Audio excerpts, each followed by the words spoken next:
광역버스를 서서 타고 가시는 것을 봤습니다. 사진으로. 예, 네. 신도시에서 출퇴근하는 문제 정말 만만치 않잖아요. 네. 거기에 대한 대책도 혹시 말을 하고 계십니까? 단기 대책은요. 지금 코로나가 풀리면서 버스가 너무 부족해요. 그래서 전세버스라든지 2층 전기버스 이런 부분을 투입해가지고 서서 가는 사람이 없도록 저희가 충분히 투입을 하겠고요. 그에 대해서는 저희가 계산과 예산 마련까지 다 해놨습니다. 근데 장기적으로는 GTX로 수도권 내 어디에서든지 도심으로 기본적으로 30분 내에 접근이 가능한 그 GTX를 빨리 개통을 해서 여기와 촘촘하게 연결되는 우리 교통망을 마련해야 된다고 보고 있습니다. 네. 최대한 서두르겠습니다. B노선하고 C노선이 있는데요. 네. 지금 B노선의 경우에는 현재 그 인천에서 마석까지 이렇게 가는 구간입니다. 네. 근데 요거는 현재 민간 사업자 공모 절차를 진행 중에 있고요. 그래서 내년 후년 그러니까 24년에 착공을 해서 30년에 개통을 하도록 이렇게 하고 있고요. 네. C노선의 경우에는 양주에서 수원까지 가는 구간입니다. 네. 요거는 그 현재 이제 우선 협상 대상자가 선정돼서 실시 협약을 추진 중에 있고요. 저희는 내년에 착공하는 목표로 해서 28년에 개통하는 목표로 이렇게 추진 중에 있습니다. 그래서 이런 사업이 적기에 차질 없이 될 수 있도록 최대한 노력을 하고요. 네. 이 문제에 대해서는 월요일날 윤석열 대통령께서도 관계부처 협조해서 최대한 조기 개통하도록 이렇게 말씀을 하셨습니다. 그래서 네. 관계부처하고 이런 어려운 사항들은 조기에 해소해 나가도록 이렇게 하겠고요. 안녕하세요. 토지 플래너 김현철입니다. 제가 오랜만에 영상을 찍는데요. 그동안 저 나름대로 현장도 다니고 분석도 하고 하느라고 이제 좀 바쁜 시간을 보냈는데 그 와중에 또 서울에 물난리가 나고 피해를 보신 분들이 상당히 많은데 힘내시고 국내적으로 지금 상황이 좀 많이 안 좋은 상황, 그리고 건설 업체들이 이제 자재값이 이제 2배 이상 폭등하면서 미분양이 나고 아파트 거래 자체, 상가라든지 이런 게 거래 자체가 잘 안 되는, 누가 봐도 지금은 돈을 움켜쥐고 있는 그런 시대에 살고 있거든요. 그래서 제가 여러분한테 보다 좋은 정보를 드리기 위해서 노력을 많이 했습니다. 제가 유튜브를 시작한 계기도 그래서 시작을 했는데, 저는 이제 구독자를 늘리기 위한 방송보다는 좀 사실적으로 좋은 정보를 드리기 위해서는 좀 노력을 했고, 그러다 보니까 제가 이제 자극적인 방송을 해서 다른 유튜버들처럼 구독자를 늘리는 방송을 해서 수익을 창출을 하자고 했다면 이렇게 방송을 안 했을 건데, 근데 다른 방송들에서는 신사임당 유튜버 같은 경우는 구독자가 180만 명이 넘어서 그걸 20억에 매각을 하고, 그리고 자극적인 방송들이 사람들이 많이 보기 때문에, 그래서 유튜버에 대한 인식이 좀 많이 안 좋은 게 사실인데, 저는 그런 거를 좀 탈피를 하고 좀 여러분한테 좀 보다 사실적이고, 왜냐면 부동산이라는 게 엄청나게 어렵기 때문에, 그래서 의심도 하시는 분도 많고 댓글 하나하나 보면서 열정이 보인다고 응원해 주시는 분도 계시고, 어떤 분들은 이게 다 사기다, 땅을 사라고 하면 다 사기다라고 부정적으로 이제 생각하시는 분도 계시고, 근데 저는 광고를 넣고 싶어서 넣은 게 아니고, 이게 유튜브 조건상 1000명이 넘어가고 어느 시간대가 넘어가면 광고가 자동으로 나옵니다. 제가 수익 창출을 위해서 하는 게 아니고 저절로 나오기 때문에 그 점을 좀 양해해 주시면 감사하겠고요. 그리고 이제 제 유튜브 방송을 다른 분이 이렇게 복사를 해서 이제 쓰시는 분들이 계시더라고요. 근데 저는 그거에 대해서 뭐라고 하지를 않고 싶습니다. 왜냐면 이게 영상 제작하고 올리면 유튜브에서 필터링이 돼서 음악이라든지 어떤 장면이라든지 뉴스 같은 건 괜찮은데, 이게 필터링이 되면서 이게 100% 일치한다고 이렇게 뜨면은, 이게 이제 그쪽 상대방에서 걸면은 저작권에 이게 침해를 받아요. 근데 저는 그런 분들이 이제 제 영상을 따라 쓰는 거에 대해서 뭐라 하고 싶지는 않습니다. 널리 알려지길 바라고, 사실적으로. 그래서 왜 사람들이 부동산을 어려워할까를 생각을 해서 왜 지금 현상을 이해를 해야지 여러분들이 투자 방향성을 가질 수가 있기 때문에 제가 왜 토지 말고도 뭐 여러 가지 그 투자 방식이 있잖아요. 주식, 뭐 암호화폐, 뭐 여러 가지 뭐 NFT도 있고 그 중에 하나인데 우리가 그 주식하고 토지를 하든 건물을 사든 암호화폐 투자를 하든 이게 투자라는 얘기를 쓰잖아요. 투자라는 얘기를 쓰는 거는 미래의 불확실성을 안고 가는 것인데 그래서 이제 돈을 버는 사람들이 분명히 존재합니다. 우리가 그 사기라고 얘기하는 것은 돈을 버는 사람이 없어야 돼요. 근데 그 주식이나 그 암호화폐나 NFT는 실제로 그 현물로 존재하지 않는 가치의 투자라는 겁니다. 그래서 그 한 분야에 대해서 투자를 하려면 엄청나게 공부가 필요해요. 부동산도 마찬가지지만. 근데 부동산은 현재 있는 것에 대해서 투자를 한다라는 거. 분명히 그 10%에 이제 돈 버는 사람이 있다면 나머지에 돈 못 버는 사람들이 있고 그 개미 중에서도 돈 버는 사람들이 있기 때문에 사람들이 하는 겁니다. 우리가 투기라고 부르는 거는요. 100% 내부 정보를 알고 미리 그 선점을 하는 거예요. 낮은 시점에서. 이게 주식이든 암호화폐든 뭐 다 그렇습니다. 미리 정보를 알고 그 윗선에서 그 뭐 내일 뭐 보도가 나갈 거니까 뭐 주식을 매입하라 듣고 해서 매입하고 팔고 나가는 사람이 있는가 반면에 일반 사람들은 그 지면이라든지 인터넷 기사 등을 참조해서 이제 투자를 하기 때문에 주식만 몰빵해서 투자하시는 분들, 암호화폐만 하시는 분들은 계속 그것을 봐야 돼요. 상당히 그래서 이제 공부가 많이 필요하다는 거. 그 토지나 부동산도 마찬가지입니다. 그래서 어려워하는 거거든요. 근데 다른 게 있다면 현재 있는 거에 대해서 투자를 한다는 거. 그래서 여러분이 왜 부동산을 어려워하시는지 좀 설명을 해드리고 그 현재 그 이슈가 되는 부분에 대해서 잠깐 말씀드릴게요. 제가 그 준비를 해봤는데 이거는 실제로 이제 그 부동산 개론 책 중에서 부동산이라는 게 어떤 것인지에 대해 정의를 한 겁니다. 부동산학은 이제 제가 얘기한 게 아니고 그 다른 분들 교수분들이라든지 다 그 연구하시는 분들이 다 이렇게 그 정리를 해놓은 건데 이게 이제 그 실제로 원서이고 그래서 두 가지만 제가 이제 발췌를 했어요. 여기 보시면 부동산은 그 종합 응용 과학이라는 표현을 썼습니다. 여기 김영진 교수님이. 그리고 이제 다른 분도 조주현 교수님도 종합 응용 사회과학이라는 표현을 썼어요. 그리고 부동산학은 토지와 토지상에 부착되어 있거나 연결되어 있는 여러 가지 그 항구적인 토지 계량물이다. 그러니까 토지의 원형지와 토지상에 부착되어 있는 건물을 얘기를 하는 거거든요. 그래서 이것이 그 직업적이라든지 물적이라든지 법적이라든지 금융재적 측면을 기술적으로 분석하는 학문의 분야, 이게 부동산학 개론이거든요.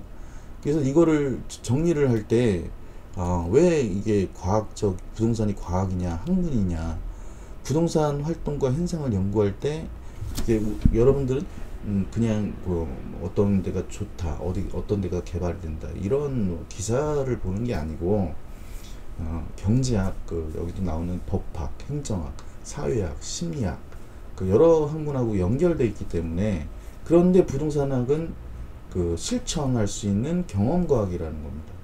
그러니까 내가 이거를 공부를 해서 써먹을 수 있는 학문이라는 거예요.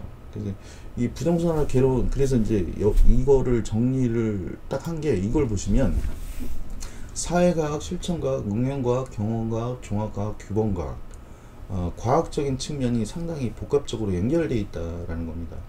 그래서 우리가 그 부동산학 개론이 있고 공법이 있고 세법이 있고, 근데 이것들이 그 여러분들이 원서를 공부하는지를 않고 사람들이 이제 강의를 해서 이제 공인중개사를 따는 공부를 하기 때문에 우리가 그 부동산에는 세법하고 그 시행령 뭐 이런 규칙들이 되게 많아요.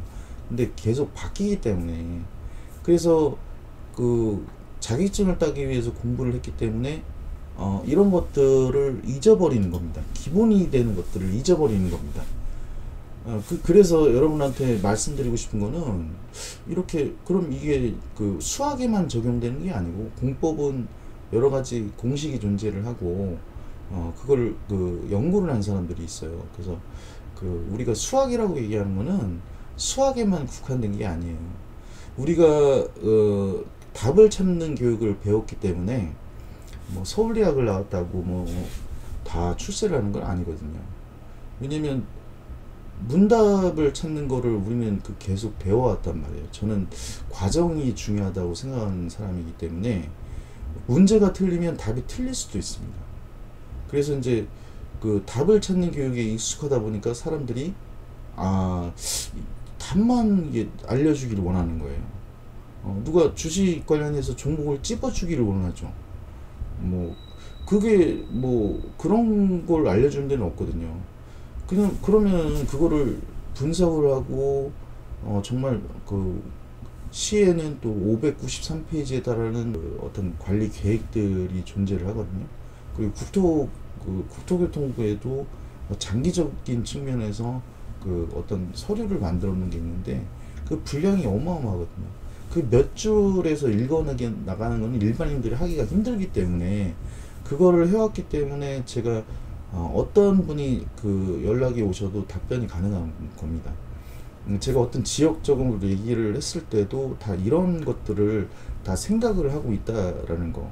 근데 여러분들이 뭐 부동산을 원서를 뭐 공부하지는 않잖아요. 저는 원서를 공부하는데 익숙해져 있기 때문에 이걸 이해하지 못하면 넘어가지 못합니다. 그러면 이걸 이해하면 머릿속에 엄청나게 오래 남거든요.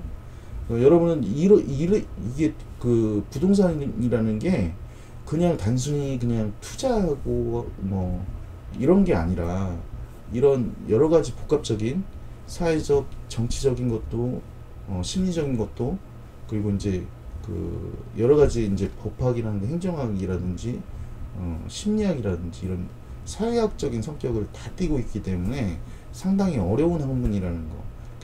그래서 여러분들이 부동산 투자를 되게 꺼려하시고 힘들어하는 겁니다. 우리가 중요하게 생각해야 될 부분은 토지와 토지상에 부착되어 있는 것. 근데 우리는 부착되어 있는 그 아파트나 상가 여기 부착되어 있는 여기에 이제 집착을 많이 하거든요. 그렇기 때문에 여러분들이 지금 보면 부동산 가격이 하락을 하고 그러니까 주춤하는 겁니다.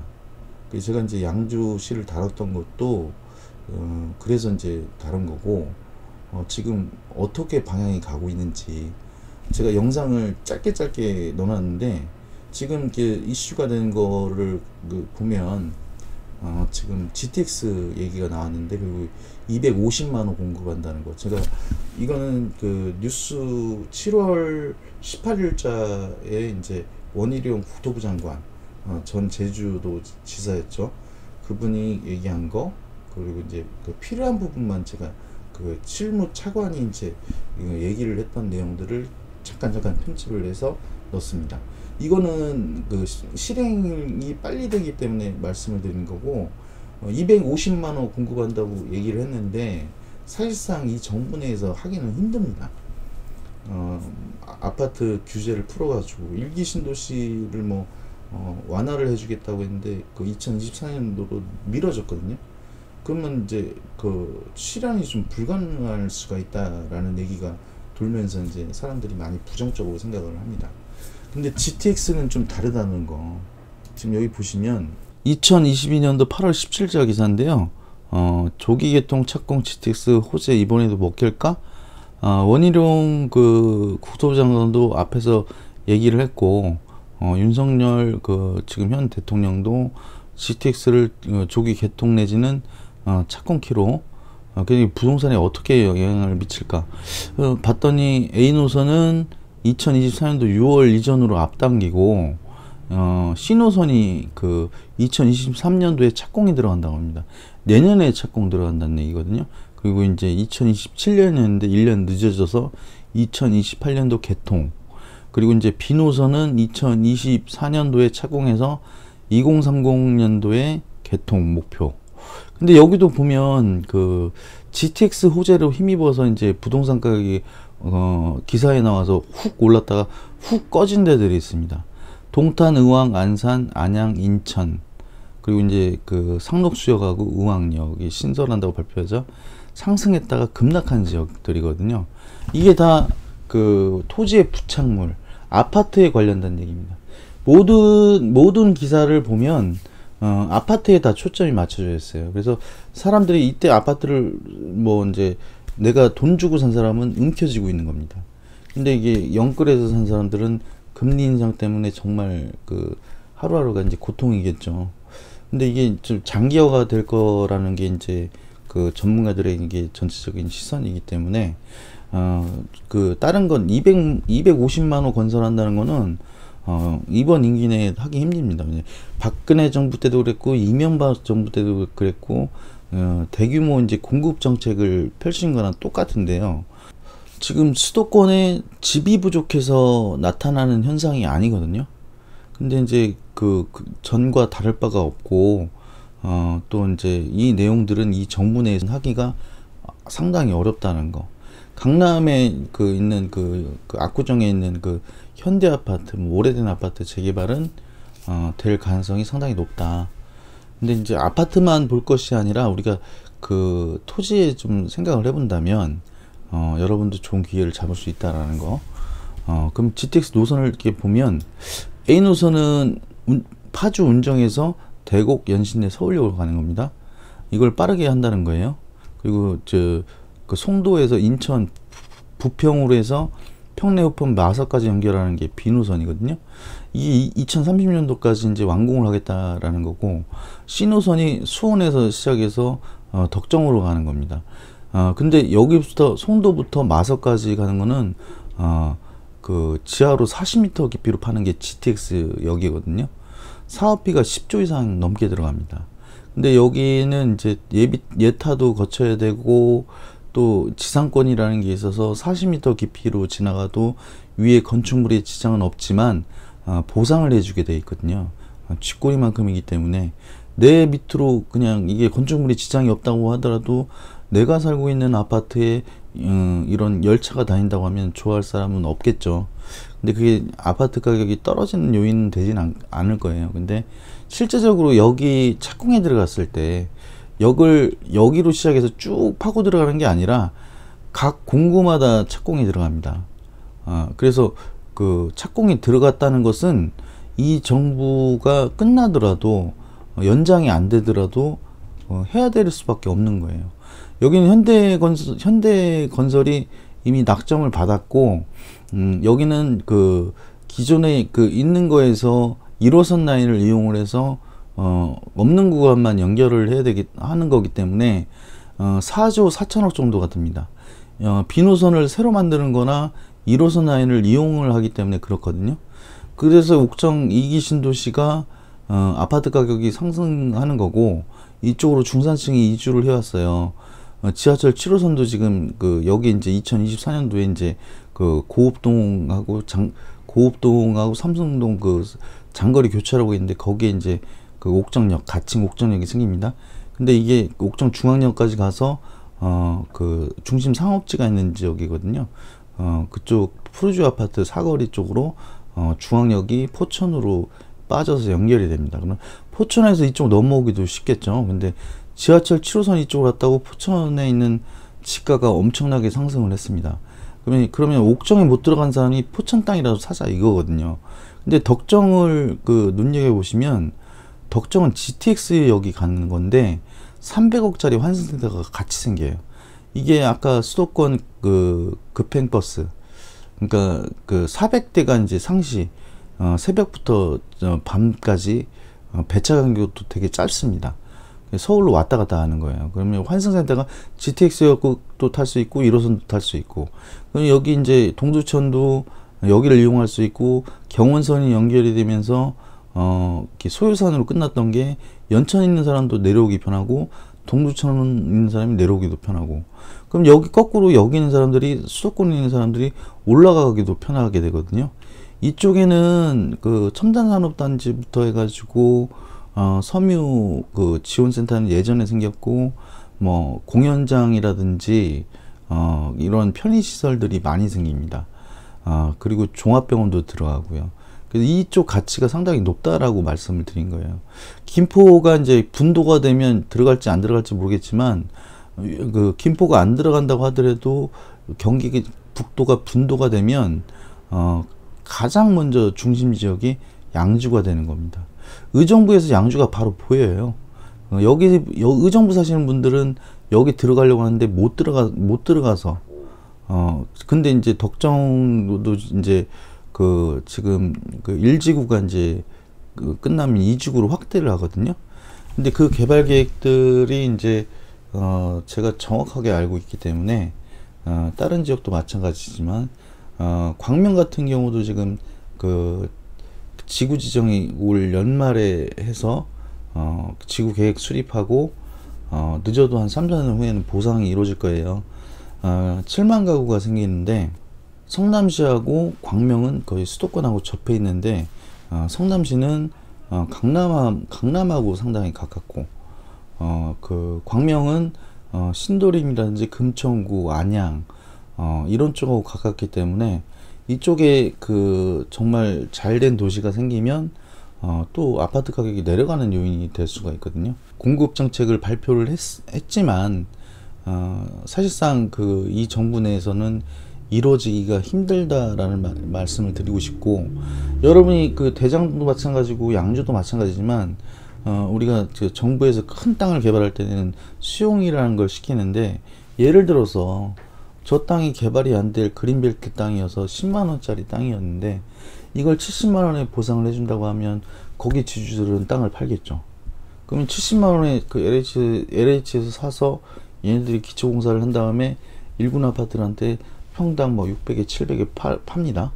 그럼 이 판 가격을 가지고 브랜드 있는 아파트가 올라가서 평당 3천만 원씩 분양을 해서 50층을 늘린다고 생각해 보세요. 그러면 제가 그 아파트에 살고 있다고 생각했는데 토지 원가를 알았어. 옛날에 강남도 마찬가지. 근데 그 원가를 알았어. 그러면 땅을 샀으면 하는 생각이 들 거예요. 나는 근데 이미 가공돼 있는 제품을 샀기 때문에, 그리고 그렇게 수도권하고 밀집되고 교통망이 따라가는 데는 가격이 오를 수밖에 없습니다. 이런 거를 정말 짧은 시간에 다 설명드리기란 상당히 어렵습니다. 그래서 이제 여러분들이 질문해 주시면은 제가 성심성의껏 답변을 해드릴 거고, 제가 이제 이 다음 방송을 끝으로 수도권하고 전국을 한 달 동안 돌 건데, 그래서 지방의 균형 발전이 왜 안 되고 그 지역이 현재 어떻게 돼 있는지에 대해서 여러분한테 잘 준비해서 방송을 할 테니까, 다음 방송 때 좀 정리를 해드리고 한 달 동안은 방송을 못 할 거니까 기다려 주시면 감사하겠고요. 그 안에도 전화를 받을 수가 있으니까 궁금하신 분이 있으시면 전화를 주시면 감사드리겠습니다. 저기에 제가 핵심적인 정보들은 제가 내부 자료로 갖고 있기 때문에 궁금하신 분은 전화 주시면은 제가 성심성의껏 답변을 해드릴게요. 여기까지 들어주셔서 감사드리고요. 다음 시간에는 짧게 정리하는 시간을 갖겠습니다. 감사합니다.